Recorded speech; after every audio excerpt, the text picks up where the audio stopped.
लामा साहब, मेरा अगला सवाल आपसे ये है, अक्सर देखने में ये आया कि हमारे नौजवान जो बैरून मुल्क होते हैं वो अक्सर गैर मुस्लिम खवातीन से शादी कर लेते हैं। आप इस हवाले से बताइएगा कि शरीयत हमारी इस हवाले से क्या रहनुमाई करती है? ये इंतहाई अहम सवाल है और इसे समझने की बड़ी ज़रूरत है जी।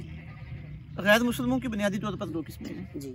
एक वो गैर मुस्लिम है जो मुशरिक हैं, काफिर हैं, मुलहिद हैं, मजूसी हैं, उनके साथ तो हमारा ये शादी का ताल्लुक बिल्कुल जायज़ नहीं है। दूसरी किस्म के वो गैर मुस्लिम है जो अहले किताब है, मसलन यहूदी और ईसाई जी।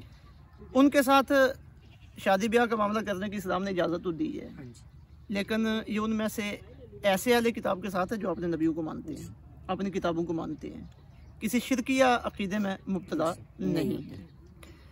आज के ईसाई और यहूदी दुनिया में मौजूद हैं हमारे यहाँ, उनमें से अक्सर मुल्हिद हो चुके हैं। अपनी किताबों के अंदर उनका कोई यकीन नहीं है, किताबों के ऊपर, नबियों के ऊपर उनका कोई यकीन नहीं है। यानी अक्सरियत, कुछ ऐसे भी मौजूद यकीनन होंगे जो अपने नबियों को और किताबों को मानने वाले हैं। तो इसलिए बेहतर यह है कि उनसे शादी ब्याह के सिलसिले में एहतियात की जाए। हज़रत सैयदना उमर रज़ी अल्लाह तआला अन्हु इस बात को नापसंद करते थे।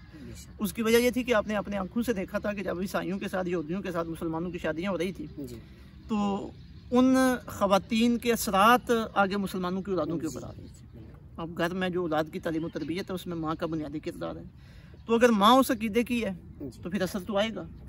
तो इस्लाम में सिर्फ ये जवाज़ की हद तक है, वाजिब नहीं है। तो अपनी औलादों की सही इस्लामी तालीम और तरबियत के लिए हमारे लिए बहुत ज़रूरी है कि हम अपना रिश्ता नाता तय करते हुए मुसलमान ख़वातीन का इंतखाब करें।